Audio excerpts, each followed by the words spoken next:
Bienvenue sur Oli et Thanato, le podcast inspirant qui parle de la mort et des deuils pour les vivants. Mais en réalité, ça veut dire quoi ? Dans mon approche, tout changement est considéré comme un deuil. Qu'il s'agisse d'un décès, d'une séparation, d'un licenciement, d'un burn-out, d'un accident ou d'une crise de sens, tous les types de deuil sont abordés ici sans tabou. Mon objectif est de vous transmettre des ressources et des réflexions pour appréhender toute notion de finitude dans nos vies. Partager le micro pour témoigner son vécu, décrypter un sujet d'actualité sous l'angle du deuil ou éclairer nos connaissances sur ces sujets, on peut vraiment dire que je parle de la mort et des deuils à toutes les sauces. Alors, qu'avons-nous au menu cette semaine ? Hello Sophie Charlotte, j'espère que tu vas bien. Je suis ravie de t'accueillir pour un nouvel épisode et comme je le dis à chaque introduction, rien de tel que la personne pour se présenter. Alors avant de rentrer dans le vif du sujet, je te laisse te présenter de la manière dont tu le souhaites. Bonjour Charlène, comme tu as dit, je m'appelle Sophie Charlotte, j'ai 44 ans. 43? Attends, j'ai eu 43, je vais prendre 44 ans. J'habite en Normandie, j'ai 3 enfants. Je suis formatrice dans une école auprès de jeunes en alternance et je suis aussi la fondatrice du compte V comme Vie, sur lequel je partage depuis fin 2020, ça va faire 4 ans là, mon expérience du veuvage, parce que j'ai perdu mon mari le 14 février 2020. Merci pour cette présentation qui nous amène déjà le sujet du jour. Comme tu l'as dit, on va parler du veuvage. Peut-être avant toute chose, est-ce que tu veux nous dire, je pense que c'est toujours aussi un hommage de pouvoir raconter la personne qu'on a perdue et ce qui s'est passé, avec ce qui est OK pour toi de dire. Mon mari s'appelait Benjamin Ben. Il venait de fêter ses 46 ans. Il est parti en voyage d'affaires et on lui avait découvert des problèmes cardiaques, mais après sa petite opération, on lui a dit de rester une semaine au chaud. Il avait un médicament, il n'a pas eu d'arrêt de travail, donc comme c'était pas quelqu'un qui s'écoutait non plus et qui était passionné par son boulot, il est parti et il a fait plusieurs arrêts cardiaques sur place. Il était au Qatar et ils n'ont pas réussi à le réanimer, donc il est décédé le 14 février 2020 à l'étranger d'un arrêt cardiaque et on a eu beaucoup de mal à le rapatrier. Il a mis 15 jours à rentrer. Et en fait, ça nous a mené avec ses obsèques, puisqu'il était anglais. Donc on a eu des obsèques en France, puis on a amené ses cendres en Angleterre. Ça nous a amené à la veille du confinement. Et donc je disais, il est décédé le 14 février. J'ai déposé ses cendres en Angleterre. Sa cérémonie d'adieu a eu lieu le 14 mars, donc un mois après. Le temps qu'on rentre le 15, on était tous confinés le 17. Donc voilà pour remettre c'est-à-dire les choses et les personnes en contexte. Merci de nous avoir partagé justement l'histoire de Ben et c'était symbolique aussi de sortir cet épisode le 10 février qui était justement juste avant de se fêter les 5 ans, si je compte bien, du départ de ton mari. En même temps, cette date, elle est symbolique pour plein d'autres choses, le 14 février, même si je suis pas fan des fêtes commerciales, qui est censée être la Saint-Valentin. Et du coup, je me posais cette question du moment où tu m'as partagé, en fait, la date de son décès. Comment elle résonne pour toi cette date aujourd'hui ? Peut-être avant tout, comment elle résonnait avant ? Est-ce que tu avais ce côté Saint-Valentin, sans même dans le truc commercial, mais juste voilà, c'est la fête des amoureux et on est content d'être ensemble. Et est-ce que aujourd'hui tu la vois plus comme une date avec une symbolique assez lourde, ou est-ce qu'au contraire c'est plus quelque chose, un hommage ? Comment toi tu le ressens ? Ouais, c'est une bonne question. Je crois que j'ai pas encore répondu à cette question-là parce que j'ai participé à plusieurs podcasts.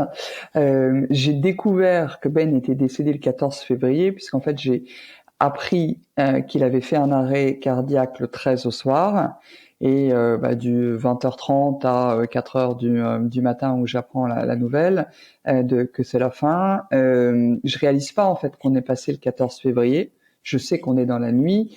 Mais je réalise pas qu'on est passé du 13 au 14, de manière tu sais plus trop ce qui t'arrive. Et j'ai son meilleur ami que j'avais prévenu, qui m'avait dit, écoute Sophie, je saute dans un avion, je vais le retrouver à Doha. Je l'appelle et je lui dis, écoute, pars pas. Ben est décédé, ça sert à rien que tu y ailles, c'est trop tard. Ça sert à rien que tu fasses l'aller-retour, tu vas le trouver mort. Et il me dit, t'es sûr, je suis sur le point d'embarquer, Sophie, si tu veux, j'y vais. Et je lui dis non, Ben, il aurait pas voulu qu'on le voit comme ça, donc je te remercie du fond du cœur, mais reste auprès de ta famille.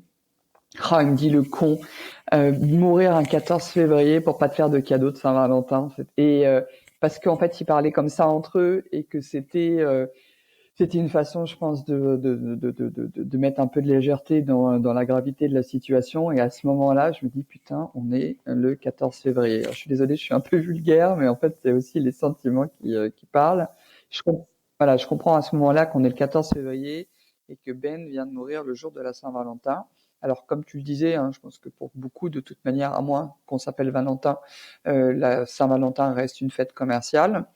Mais en fait, effectivement, derrière ça, il y a eu beaucoup de symbolique, en tout cas, j'ai souhaité amener beaucoup de symbolique, mais beaucoup de choses m'y ont aidé.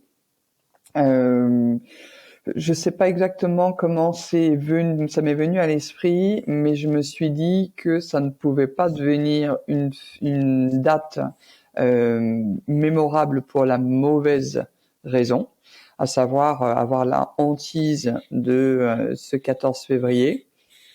Et je te dis, c'est pas venu que de moi, parce qu'en fait, il y a eu plusieurs choses qui se sont passées autour du 14 dans l'année, les 2 ans qu'on suivi. Et ça, je m'en suis rendu compte. Je crois que la première fois où je m'en suis vraiment rendu compte, c'est le 14 avril 2021. La clinique dans laquelle il avait eu son opération, il s'était fait poser un stent, m'appelle en disant bonjour, je voudrais parler à Monsieur Chapman. Et je lui dis pourquoi faire? On voudrait prendre de ses nouvelles. Je dis c'est Madame Chapman. Oui, est-ce qu'on pourrait parler à Monsieur Chapman? Je dis ça va être compliqué. Il me dit pourquoi? Je dis parce qu'il peut pas trop parler.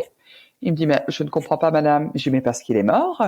Et j'étais, tu vois, très choquée que la clinique dans laquelle il s'était fait opérer, ou les 2 cardiologues que j'avais eu au téléphone, un dans la nuit de l'arrêt cardiaque et un que j'ai rencontré pendant le confinement pour comprendre ce qui avait pu se passer, osent m'appeler, puisque l'information leur était pas arrivée.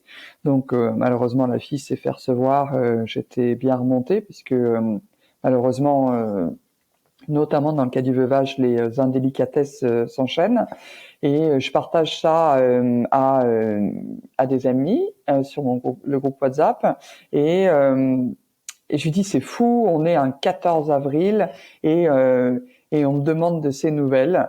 C'est quand même fou. Et ma copine me répond, et ça fait 14 mois qu'il est décédé. Et là, je sais pas, ce double 14 a commencé un peu à m'ouvrir sur pas mal de choses. Et beaucoup de choses arrivent le 14, le 14. Là, j'ai encore eu le 14 novembre, un truc un peu fou.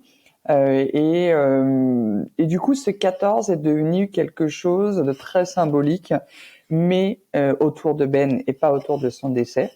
Je peux donner un autre exemple. Le 14 août, j'avais emmené les enfants à Rome. C'était mon premier gros voyage à l'étranger sans leur papa. Enfin, on reste en Italie, hein, mais on reste en Europe et on arrive avec le métro au pied du Colisée. Donc moi, j'avais découvert Rome avec Ben et j'avais quelques anecdotes à partager aux enfants. Et on m'avait dit surtout, faut faire attention dans le métro parce qu'il y a plein de pickpockets, surtout que le train, la gare où tu vas faire le changement pour prendre le métro. Et donc moi, avec les 3 enfants méfiante, je fais attention et tout. Et tout d'un coup, une dame plus petite que moi m'interpelle, donc je suis un petit peu sur la défensive, je garde mon sac et on arrivait au Colisée et elle me parle en anglais alors qu'elle est vraisemblablement italienne et elle me dit vos enfants sont magnifiques, ils vous ressemblent et vous pouvez être fiers de vous. Alors que mes enfants ne me ressemblent pas du tout. Ils sont comme leur père, ils sont blonds aux yeux bleus, je suis brune aux yeux bruns, aux yeux bruns. Donc je sors puisque c'est notre arrêt, tu vois, tout se fait là. Et mes enfants me disent mais qu'est-ce que voulait la dame? Qu'est-ce qu'elle t'a dit? Donc je leur répète Et là, je sais pas, je me dis, mais quel jour on est? On est le 14 août. Et en fait, j'ai eu pas mal de choses comme ça sur des 14 qui m'ont fait transformer le 14 en quelque chose de positif. Au premier anniversaire de Ben, on devait partir en vacances à l'étranger, parce que c'est souvent autour des vacances de février, sauf qu'on avait été reconfinés. Donc j'avais dit, bon bah, comme c'est le jour de la Saint-Valentin et que on n'est pas obligé, enfin que c'est le jour des amoureux, mais aussi de ceux qui s'aiment et que nous on s'aime, on va s'offrir des cadeaux. Et donc j'ai essayé de transformer cette Saint-Valentin en quelque chose effectivement plutôt de mémoire et de positif plutôt que quelque chose de pénible, même si en fait la semaine souvent qui précède est très compliquée parce que tu ne peux pas faire abstraction de tous les cœurs dans les boutiques. Et en fait, c'est comme Noël, tu peux pas passer à côté. Ce sont pas des dates invisibles du calendrier. Donc là, tu peux pas faire abstraction. Partout où tu lèves la tête, il y a des cœurs. Et puis, tu as forcément des maladresses, notamment de mes étudiants. Madame, qu'est-ce que vous faites pour la Saint-Valentin et tout? Et ça, c'est compliqué. Donc, c'est plutôt l'avant qui est difficile à gérer. Et le 14, alors cette année, c'est la première fois que je vais travailler le 14 février. Et je sais que ce sera compliqué. Je sais que c'est compliqué parce que là, j'ai plus du tout de self-control. C'est difficile. Et chose aussi, il y a eu chose que je ne savais pas sur le 14 février, c'est que le Saint-Valentin, c'est le saint patron des épileptiques. Et mon mari était épileptique. Et donc je trouve ça très bizarre que, alors moi je suis plutôt croyante, mais qui puisse avoir été accueilli par le saint qui veille après les épileptiques. Ben, en fait, souffrait d'épilepsie tardive depuis ses 30 ans, ce qui est assez rare. Et d'ailleurs, quand il est tombé à Doha dans l'hôtel qu'il quittait, ils ont cru à une crise d'épilepsie avant de comprendre que c'était un arrêt cardiaque. Et Ben, depuis le diagnostic de son épilepsie, c'est vrai, c'était déjà quelqu'un de très entier, mais vivait une vie à 200% parce qu'il savait qu'en fait l'épilepsie était le symptôme de quelque chose certainement plus grave, dont ils n'avaient pas forcément mis le doigt dessus. Ça ressemblait à une sclérose en plaques. Et donc en fait, il savait que ses jours étaient comptés. Donc je pense que ou qu'il finira avec une maladie très très handicapante. Et ça, c'était hors des questions pour lui. Donc il y a eu plein de choses comme ça qui ont été assez troublantes. Il est décédé un vendredi. C'était le Saint-Valentin. Et il y a eu beaucoup de choses aussi autour du V. Et c'est pour ça en fait que je suis devenue veuve et que j'ai appelé je voulais que mon compte Instagram dédié à ça commence par un V et au lieu d'écrire V comme veuve, j'ai voulu le transformer en V comme vie. Je trouve ça super symbolique, en fait, justement. Souvent, les dates de décès qu'on peut parfois appeler les anniversaires quand ça résonne pour certaines personnes, c'est des dates qui sont plutôt lourdes. Alors, ça veut pas dire qu'elles sont pas lourdes émotionnellement pour toi, mais en tout cas, la connotation que tu cherches à y mettre derrière, c'est ces notions d'amour, c'est ces notions de vie. Et tu vois, je savais pas, j'avais pas l'explication du nom. Et ben maintenant, je l'ai, et les auditeurs et les auditrices l'auront aussi. Et justement, je trouve que c'est important, en fait, dans le processus de deuil, c'est aussi ça, c'est de retrouver la vie, de réinvestir la vie, de réintégrer la vie à son rythme, pas à pas, qu'importe le temps que ça prend. Mais d'investir aussi, la mort de l'autre. Et effectivement, on a une date de début, une date de fin.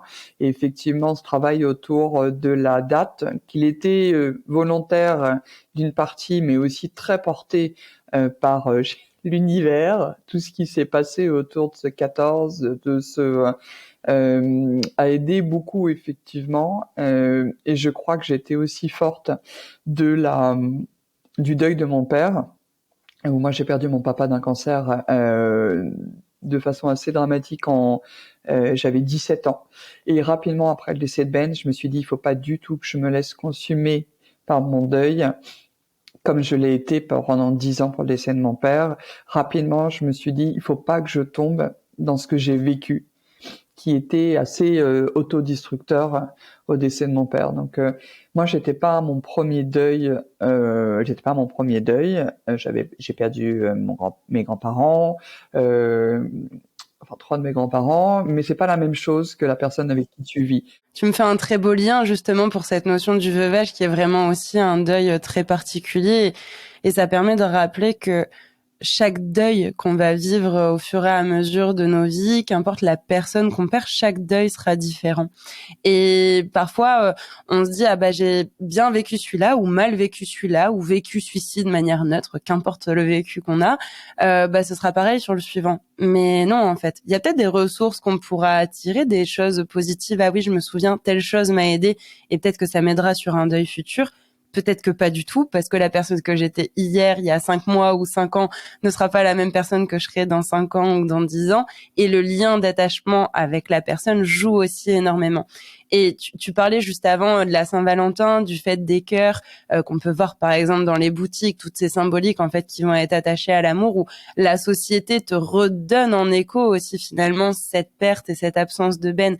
Et donc le deuil que tu vis et que tu continues de vivre, hein, pour moi le deuil il n'a pas de fin réelle. À un moment il s'intègre à notre vie, mais on continue de le vivre. D'où la symbolique encore de Vekomzi que je trouve très belle. Et il y a toute une connotation aussi négative de la veuve. Et j'aimerais bien que tu nous en parles pour casser aussi ces tabous et ces clichés et ces stéréotypes. Qu'est-ce que tu as envie de nous dire sur le sujet? Oui, alors le veuvage, je le connais parce que ma maman est devenue veuve très tôt. Elle avait 39 ans. Elle allait avoir 40 ans. C'est ça. Elle a fêté ses 40 ans 4 mois après le décès de mon papa. Donc en fait, j'ai été confrontée au veuvage. J'ai découvert le mot veuvage vraiment, hein, qui est pas joli, très tôt puisque ma mère était veuve. Ma mère, elle c'était le premier. Alors elle avait perdu sa grand-mère, mais c'est l'énorme choc de sa vie.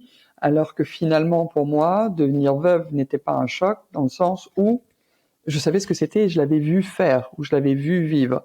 Donc je pense que par rapport à d'autres, par rapport à d'autres qui personne n'était veuve jeune dans sa famille, puisqu'on parle de veuvage précoce ou de veuve précoce, le choc était moindre pour moi. Enfin, je dis moindre, c'est-à-dire parce que je découvrais pas. Oui, il y avait déjà une connaissance à travers ta maman. Tu l'avais pas vécu, mais ça te parlait déjà un petit peu d'une certaine Voilà. manière. Donc, je voyais déjà aussi ce qui pouvait attendre mes enfants, mais comme tu me l'as dit, tu l'as dit à juste titre, un deuil ne fait pas l'autre et une personne n'est pas l'autre. Donc j'ai vécu le veuvage à travers ma maman et ce qu'elle pouvait me ramener de la société, de ce qu'elle vivait, notamment le fait qu'elle était moins invitée à des dîners, que les autres rapidement étaient retournés dans leur vie de couple, et j'ai vécu le fait que toi enfant tu hérites de ton père, j'ai vécu la maman seule qui s'occupe seule de ses enfants, j'ai vécu les problèmes d'argent, j'ai vécu le fait que ta mère retrouve quelqu'un, pas parce que tes parents ne s'aiment plus, mais parce qu'il y en a un qui est plus là, c'est pas la même chose. Donc effectivement, le veuvage est quelque chose d'assez invisible en France et qui est rarement abordé dans les sujets d'actualité. Tu vas pas mal entendre parler des femmes battues. Ça, c'est un sujet, par exemple, qui est important, je dis pas le contraire, qui est beaucoup ressorti pendant le confinement. Mais par contre, je n'ai pas entendu grand-chose sur le fait des personnes qui venaient de perdre ou qui perdaient à cause du Covid ou pas leur conjoint, alors qu'on est nombreux à s'être retrouvés dans cette situation. Donc la place dans les médias ou dans les sujets, à côté de effectivement des femmes battues, des congés menstruels, de la précarité menstruelle ou des personnes en situation de handicap ou encore des personnes en situation de fin de vie. Alors ça, on commençait à s'approcher, à toucher à quelque chose d'important l'année dernière. Je dis pas que les autres n'étaient pas importants, mais qui n'étaient pas encore traités. Et effectivement, malheureusement, la veuve est portée aussi par une histoire littéraire qui le nombre de bouquins qui sont basés sur la femme qui perd son mari et qui va revenir à la vie en retrouvant quelqu'un. Ça, c'est assez impressionnant. Et il y a le côté aussi très très opportuniste de la veuve, qui est décrit dans la littérature ou autre, le fait qu'elle va hériter de son mari. Combien de fois on m'a dit mais tu touches une reversion, tu as la reversion de pension, tu touches une. Je dis mais non, mon mari était anglais, donc je n'ai droit à rien en France. Et alors oui, j'ai le droit. Enfin, en termes de pension. Aujourd'hui, effectivement, la CAF va t'aider en tant que famille monoparentale. Donc il y a eu ça, il y a eu des commentaires sur ah bah donc ça va lui changer, ça va plus être le même confort de vie vu que c'était son mari qui travaillait. Tandis que si tu inverses la situation et que c'est l'homme qui perd sa femme, le discours de la société est un peu différent. Comment il va faire pour élever ses enfants? Il faudrait qu'il retrouve quelqu'un. C'est quand même pas dans l'ordre des choses. Normalement, on perd son mari d'abord. C'est plutôt les hommes. Enfin, et ça va être beaucoup plus tolérable qu'un homme retrouve facilement quelqu'un qu'une femme, parce qu'une femme qui va retrouver et moi la première j'ai jugé ma mère, une personne qui retrouve quelqu'un dans les 2 ans ou même rapidement dans 1 an, ou même moi vis-à-vis d'autres veuves, je suis là mais comment elles font en fait? Et c'est assez ancré que la veuve n'a pas une connotation très positive, alors que notamment dans les j'avais pas creusé ce sujet-là, mais en Champagne, tu as plusieurs veuves qui se sont rendues célèbres, notamment la veuve Clicquot, parce que au décès de leur mari, elles ont repris les exploitations familiales et ont transformé les exploitations en des marques internationalement connues et reconnues. Je crois que la veuve fait peur en général. Et il y a un autre truc qui me traverse quand tu me dis ça, c'est que on parle beaucoup des notions d'inégalité entre les hommes et les femmes. Et finalement, j'ai la sensation que même dans le deuil, il y a des inégalités entre les hommes et les femmes. Parce que comme tu le dis, on va pas traiter, observer, juger, voir de la même manière un veuf et une veuve. Et c'est vrai que rien que le mot, tu le disais tout à l'heure, j'ai pas voulu mettre V comme veuve, mais V comme vie. C'est vrai que rien que le mot, après ça c'est peut-être une appréciation personnelle, mais je le trouve dur, quoi. Enfin, c'est, je trouve qu'il a dans la sonorité quelque chose qui est lourd quand même. Ouais, complètement lourd, mais je pense que c'est porté par des années, des siècles d'histoire à connotation négative. Ouais. Je le préfère en anglais, puisque moi j'ai évolué en anglais avec mon mari, puisque c'est widow. Et widow, ça me fait beaucoup penser à window. Ouais. Et il y a la fenêtre. Et je trouve plus poétique en anglais. Et pour te dire, quand j'avais soumis à mon éditeur, parce que je suis édité dans l'entrepreneuriat créatif, j'ai 5 titres qui sont sortis, que j'ai coécrit aux éditions Erol. Et quand j'ai proposé rapidement ce guide sur le veuvage, la réponse a été: vous trouvez pas que le mot est quand même moche? Oui, mais en fait, je ne travaille pas à l'Académie française. Ce n'est pas moi qui ai choisi le mot et elle est la réalité. Je ne sais pas si le mot menstruation est plus joli, mais il est beaucoup plus accepté dans le discours public aujourd'hui. Ouais. Alors j'aime bien faire le parallèle entre les deux, parce que si aujourd'hui on peut parler, je pense, de ses menstruations en public, je vois pas pourquoi on ne peut pas parler de son veuvage et de son deuil en public. Donc moi c'est souvent un parallèle que je fais. Je sais que ça dérange aussi beaucoup. Tout le monde n'est pas à l'aise avec le fait que tu parles de la mort, de ce qui t'est arrivé. Les gens se sentent limite curieux et maladroits, et tu sens leur gêne. Ouais, puis il y a de la peur aussi, enfin d'une certaine manière. Moi, j'ai encore, je trouve, la sensation de, surtout quand c'est, comme tu l'as dit, c'est un veuvage précoce et c'est exactement ce qu'on veut pas. Ce qu'on veut pas, ce qu'on n'espère pas, et en même temps ce qu'on contrôle pas. Et il y a un peu cette peur de dire, oh, mais si ça lui est arrivé à elle, à Exactement. cette personne, oh, ça peut m'arriver à moi. Un peu comme si une maladie, et comme si c'était contagieux. Oui, de toute manière, la réalité des autres te projette Enfin, tu te projettes dans la réalité des autres et ça te renvoie à ce qui peut t'arriver. Et tu veux surtout pas que ça t'arrive. Et je dis à une autre personne, je lui dis, mais en fait, je pense qu'il y a que celles qui sont passées par là qui peuvent comprendre, sauf si tu as effectivement une énorme dose d'empathie. Et je te souhaite que ça t'arrive le plus tard possible, parce que ça risque de t'arriver, une chose sur deux, en gros. Le veuvage est un deuil particulier. On parle beaucoup du deuil périnatal et je suis très contente que les tabous et les discussions et que les mentalités changent et que on arrive à reconnaître ce deuil, qu'on puisse faire écrire sur son livret de famille, enfin un enfant qui finalement a existé, enfin qui est né sur cette terre et tout. Le veuvage a une particularité, c'est qu'en fait, alors il est reconnu quand même par une étude américaine, tu peux trouver les chiffres sur Statista, qui est une source fiable, comme étant l'événement le plus stressant dans la vie de l'humain. Alors je dis pas le plus douloureux, hein, le plus stressant, puisqu'en fait la charge mentale et la charge de stress qui vont suivre face à la perte de ton conjoint est juste gigantesque. En fait, c'est toute ta vie. C'est toute ta logistique quotidienne qui est impactée. C'est tout ce que tu as toujours construit. C'est tout ce que tu as espéré pour la suite, et c'est horrible de comparer avec la perte d'un enfant.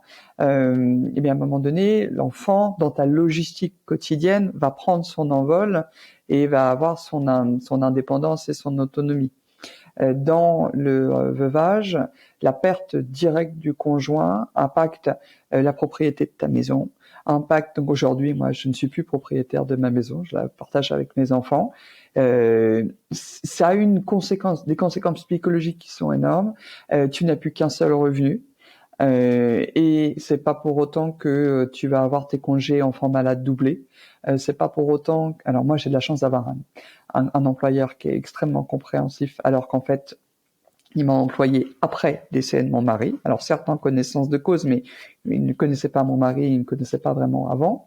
Mais tu ne vas pas avoir en gros, de circonstances atténuantes. La vie du travail n'est pas pensée. Aujourd'hui, elle se pense pour des personnes en situation de handicap, et c'est loin d'être parfait. Elle se pense pour des congés menstruation, mais autour du veuvage et des complications que ça implique. Alors, il en va de l'intelligence sociale et émotionnelle de tous, mais je peux pas aller faire toutes les réunions parents-prof, par exemple. Je suis obligé d'envoyer ma mère parce que quand t'as les deux en même temps, alors quand t'as deux parents, tu peux te diviser, mais voilà. Et souvent, en fait, je me retrouve dans des situations en disant, mais ça arriverait pas si on était deux, et je serais pas dans cet état-là si on était deux. Dans des situations de parents divorcés, dans des cas, j'allais dire, pas dans des cas extrêmes, t'as toujours l'autre parent normalement qui fait sa part du travail. Et c'est là où d'être confondu dans les familles monoparentales, c'est très compliqué. C'est que normalement, dans un couple divorcé, le deuxième parent est toujours existant et remplit son rôle. Je dis pas que c'est toujours parfait. Donc c'est ça qui est très compliqué à gérer, parce que logistiquement, et plus les enfants sont jeunes quand le conjoint décédera, plus longue, je dirais, est la peine logistique, parce que mon père est décédé, j'avais 17 ans. Un an après, j'avais 18 ans. Je pouvais avoir mon permis, soulager ma mère en faisant des trajets, en allant travailler, par exemple. Moi, mon dernier, mon mari est décédé, il avait 7 ans. Avant l'indépendance, tu vois, c'est 11 ans à tenir avant son indépendance, parce que moi j'habite à la campagne, sur son indépendance, j'allais dire officielle et légale. Donc la charge est lourde. Et en fait, je trouve que ce que tu montres là, enfin, à travers tes mots, c'est il y a le deuil au sens émotionnel de ton conjoint, de l'être que tu as aimé, mais il y a toute cette multitude de deuil matériel, de deuil logistique, comme tu le dis, de deuil symbolique, en fait, qui viennent derrière. Pour moi, et tu vas me dire si ça résonne juste, il y a un deuil du passé qui ne sera plus. Alors, ça veut pas dire qu'on l'oublie, mais il ne sera plus. Et donc, il ne sera plus à l'avenir. Et donc, de ce fait aussi un deuil de l'avenir, des projets qu'on avait pu avoir. Tu parles de la famille et de tes enfants.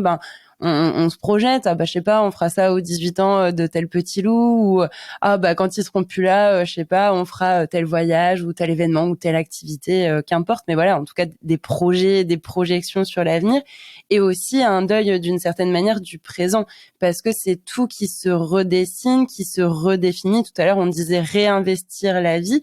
Il y a réinvestir la vie pour soi en tant que personne endeuillée, après en tant que veuve et en tant que maman qui du coup n'est pas une réelle famille monoparentale comme tu le disais. Je trouvais ça intéressant justement cette confusion que tu abordes entre finalement tu n'es pas une famille monoparentale au sens où on l'entend, mais tu es assimilée à ça par manque de statut. Est-ce que je peux le dire comme ça? Alors que le statut veuf et veuve, tu peux le cocher sur les formulaires. Je pense que c'est manque de et c'est bien qu'il y ait cette situation, ce statut de famille monoparentale, chose qui n'existait pas à mon époque quand mon papa est décédé. Donc aujourd'hui, la situation en termes d'aide est mieux. Cependant, la distinction n'est pas vraiment faite. Et j'avais eu la chance d'être interviewée par une jeune en études pour valider devenir assistante sociale. Elle avait choisi ce sujet-là du veuvage précoce puisqu'elle me dit lors de mon stage à la CAF, j'ai eu l'occasion de rencontrer des veuves et des veufs et je me suis rendu compte que vous n'étiez pas les mêmes que les autres personnes des familles monoparentales. J'ai dit, écoutez, je vous remercie de votre observation et de votre pertinence, puisqu'effectivement, c'est pas du tout la même chose. On a un deuil à porter et les deuils de nos enfants à porter. Comment tu te construis quand tu as perdu un parent? Comment tu construis comme tu n'as pas jamais pu dire au revoir à ton papa qui est parti et qui est jamais revenu. Alors, il est revenu dans un cercueil qui était scellé, qu'on n'avait pas le droit d'ouvrir puisque mon mari est décédé à l'étranger. Donc, tu ne peux même pas embrasser ton papa. T'es même pas certain. Les enfants ils m'ont dit mais comment on a la preuve que c'est bien lui qui est dedans? On n'a aucune preuve.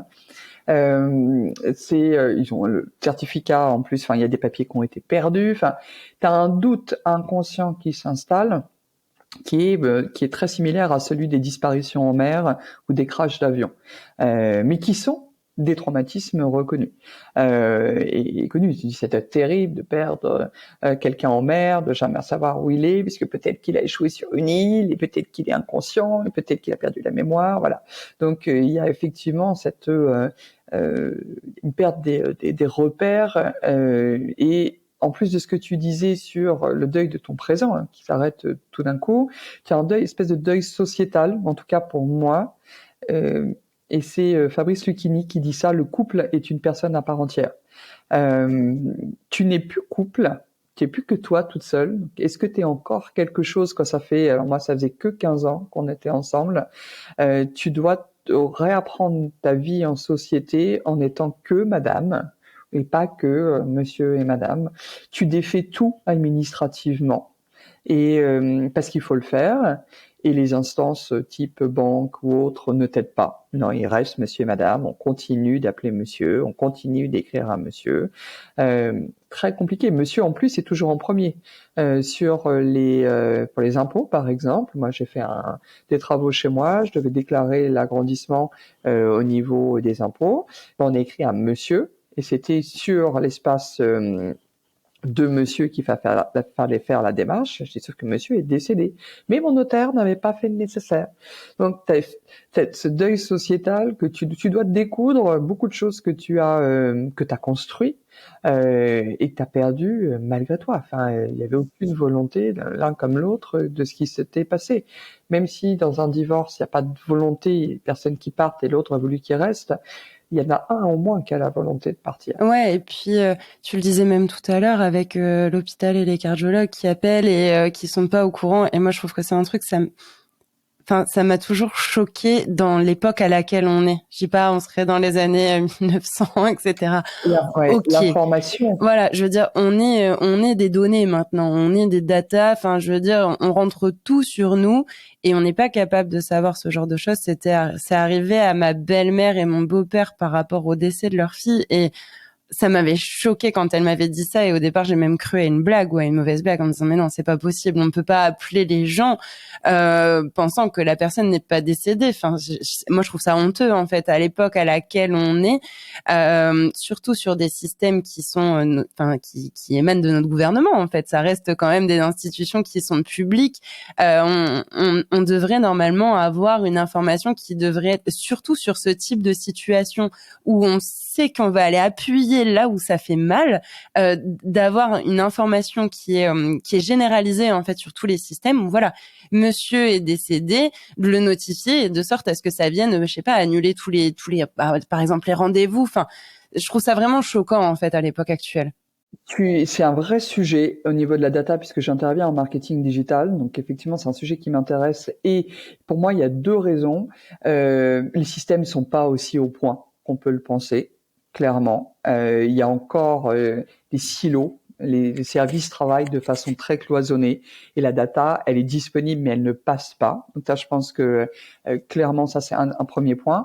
Le deuxième point, c'est comme le deuil est un faux sujet, oui, un non-sujet, ben en fait, on va même pas le prendre en compte. Dans un ciblage marketing, on va cibler toutes les personnes qui ont 2, 3 enfants.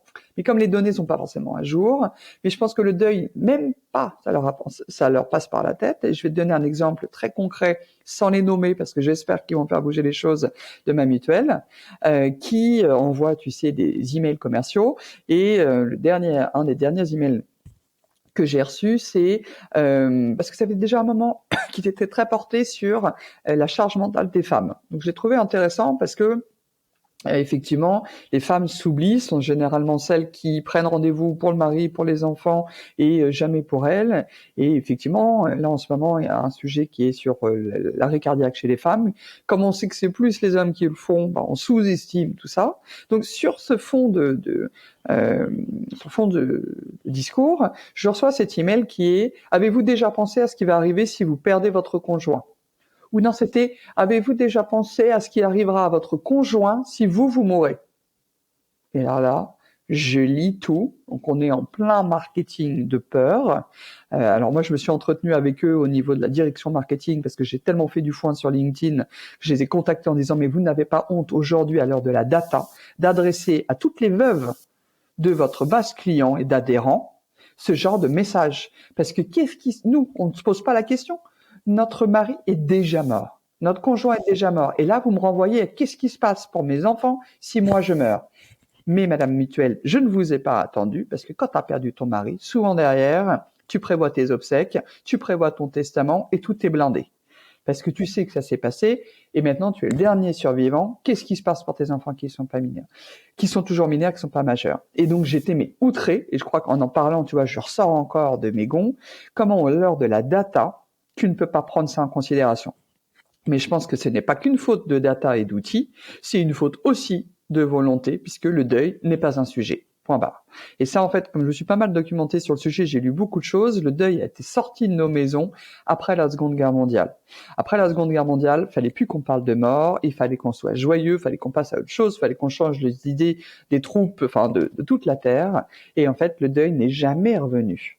Et c'est très compliqué. En fait, on le déplace, il faut surtout pas mourir chez soi. Alors qu'aujourd'hui, on arrive à accoucher chez soi, mais il faut surtout pas mourir chez soi. Mon père est mort chez lui. On a eu une enquête pour savoir si c'était pas suicidé ou si on l'avait pas tué. Donc, vaut mieux mourir. On déplace la mort. Et c'est horrible. On déplace la mort, on la médicalise, on l'instrumentalise aussi. Et comme tu dis, à l'extérieur de nos foyers, les cimetières, etc., sont à l'extérieur aussi. La plupart du temps, des villes ou des villages, ils vont pas être au centre du village. Enfin, il y a plein de choses qui montrent que les marqueurs du deuil ont été sortis du collectif et du social pour devenir quelque chose de plus intime et de plus personnel, mais du coup de moins partagé aussi.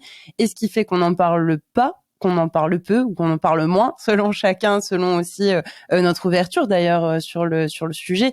Et tu le disais tout à l'heure, un peu cette notion de tu donnais l'exemple par exemple de tes étudiants qui disaient madame, vous faites quoi pour la Saint-Valentin? Et je ne doute pas qu'au fond d'eux, ça part d'un bon sentiment de s'intéresser à leur prof et dire ah bah tiens, qu'est-ce qu'elle va faire notre prof à la Saint-Valentin?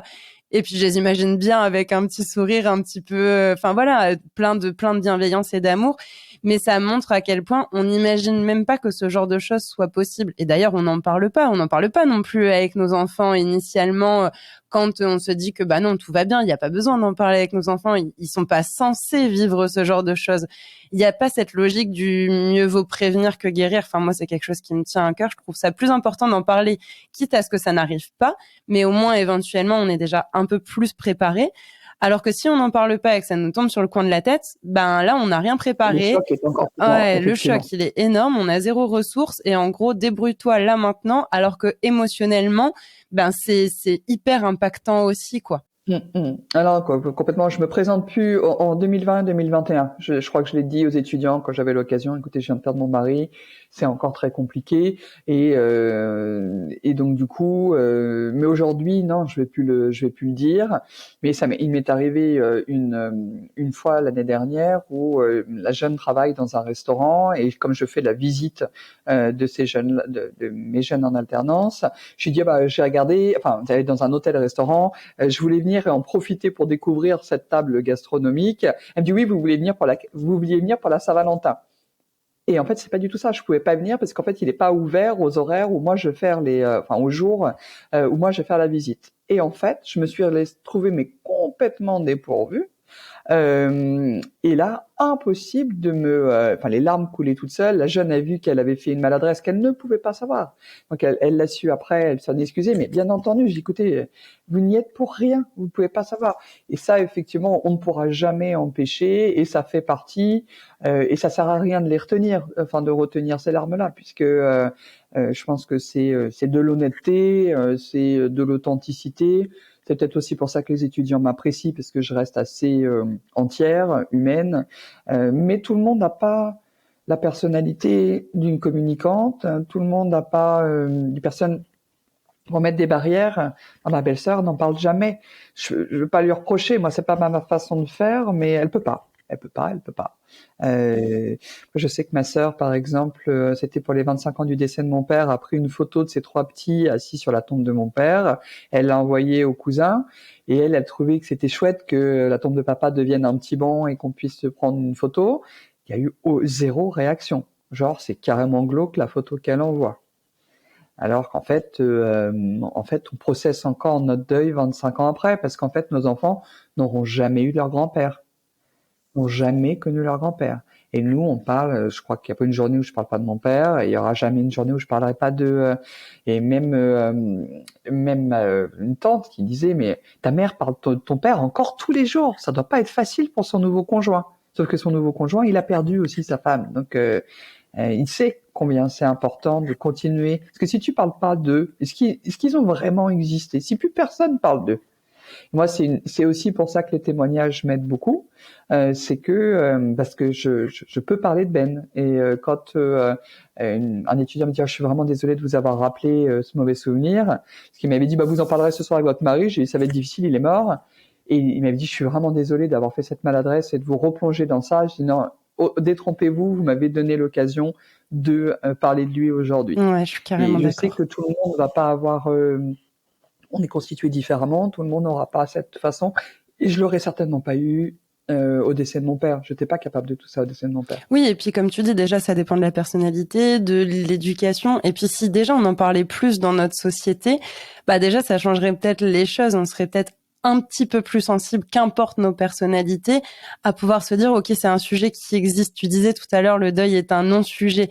De donner vie, parce que ça fait sens et ça résonne comme ça, mais de donner vie au sujet du deuil, en fait, que ça devienne un sujet commun, parce que faut pas oublier que c'est une expérience qu'on partagera tous au minimum une fois dans nos vies, d'une manière ou d'une autre, et que on souhaite encore une fois à tous et à toutes de le vivre le plus tard possible.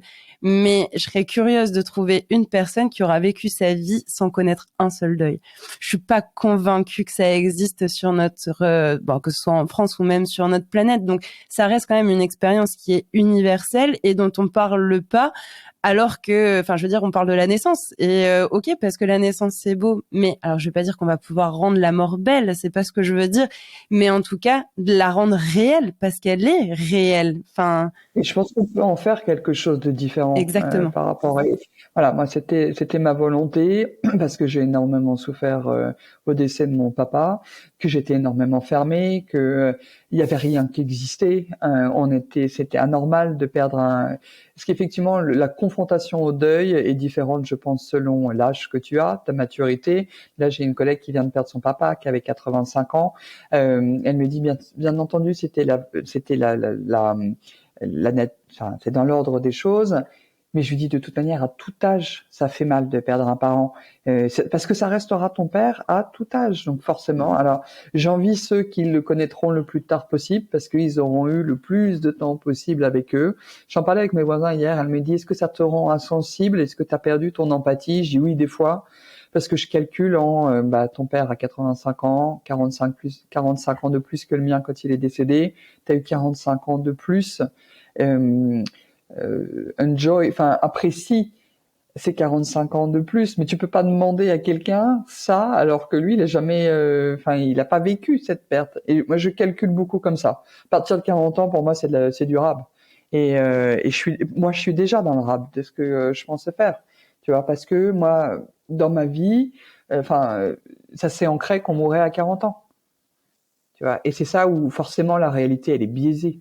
Elle est biaisée complètement par rapport à les personnes qui ont perdu leurs parents, effectivement, beaucoup plus âgés. Notre réalité, elle se colore aussi de nos propres expériences, comme tu viens de le dire là, finalement. Mais c'est effectivement ce que me disait ma voisine. Elle me dit, mais perds pas ton empathie. Il faut réussir à remettre le curseur, tu vois, à chaque fois sur. Tu peux pas reprocher aux gens des choses qu'ils n'ont pas vécues, ils n'y sont pour rien. Je peux plus effectivement m'attarder sur des personnes des personnes qui n'ont pas pris la mesure. J'ai quelqu'un qui m'a dit j'ai pas compris ce que tu avais vécu, je suis vraiment désolé, j'étais pas à la hauteur. Et ça me fait plaisir parce que même 2 ans, 4 ans après, tu te dis bon ok, c'était pas moi le problème. Oui, et puis on peut se planter. Enfin, je veux dire, l'erreur est humaine. On peut avoir une maladresse, pour reprendre l'exemple d'un étudiant, même si en soi il y a rien de méchant, c'est plein de bienveillance. Et parfois on ne sait pas comment réagir. Moi, je le dis, si vous avez des personnes autour de vous qui sont en deuil, si vous savez pas comment réagir, si vous vous sentez pas équipé pour pouvoir les aider ou les soutenir, si pour une raison ou pour une autre, juste dites-le en fait. Dites à cette personne, pour une raison X ou Y, je n'arrive pas à te soutenir, je ne sais pas quoi faire, j'aimerais t'aider, enfin voilà, je t'aime, mais peut-être que j'ai besoin de prendre un peu mes distances parce que je suis totalement perdue.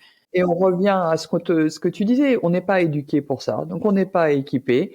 On sait aujourd'hui qu'il faut dire personnes en situation de handicap et pas les handicapés parce que c'est une connotation aujourd'hui péjorative. Le discours, il est pas là. On nous aide pas à ça, effectivement. Et en plus, on rejette sur l'endeuillé la responsabilité de t'as qu'à me dire ce dont t'as besoin. Oui, moi j'ai besoin de mon mari en fait. Ça tu peux pas me gêner. Enfin, et réussir cognitivement, on sait que le deuil attaque le cerveau. Et on parle de chimio brain. On sait que la chimio va t'attaquer le cerveau. Les Anglais quand même parlent de grief fog ou de grief brain, puisqu'en fait le choc est tel que tu ne peux plus processer l'information. C'est un brouillard total. Moi j'ai des trous noirs sidéraux. Ma fille me dit, mais elle m'a offert à Noël 2021 un livre. Je fais, oh, mais comment t'as su que je le voulais? J'étais hyper contente qu'elle m'offre le livre. Et elle m'a regardé en disant, maman, c'est toi qui l'as acheté avec moi. Je n'avais aucun souvenir d'avoir, et en cherchant, en creusant, je me vois prendre le livre. Mais bon, passer, tu vois, et on est même, le livre en lui-même n'est pas un événement traumatisant. Comment ça se fait que je l'ai effacé? Ouais, on met le mode pilote automatique en fait et on va à l'essentiel, si je peux le dire comme ça, ou en tout cas à ce qui nous semble le plus important, aux priorités du moment. Et justement, je pense qu'en fait, il y a un grand besoin de pédagogie, de sensibilisation, d'ouverture de la parole, de sensibilisation sur ces sujets-là. Et je sais que tu mets différentes actions en place aussi, et je pense que ça peut être intéressant. Déjà ton compte V comme vie, où tu partages de multiples choses et tu vas pouvoir nous en parler. Et une autre initiative, parce qu'on est toutes les deux, partenaires au sein justement de Happy End, de moi pour les apéros de la mort et toi pour les petites veuveries entre amis.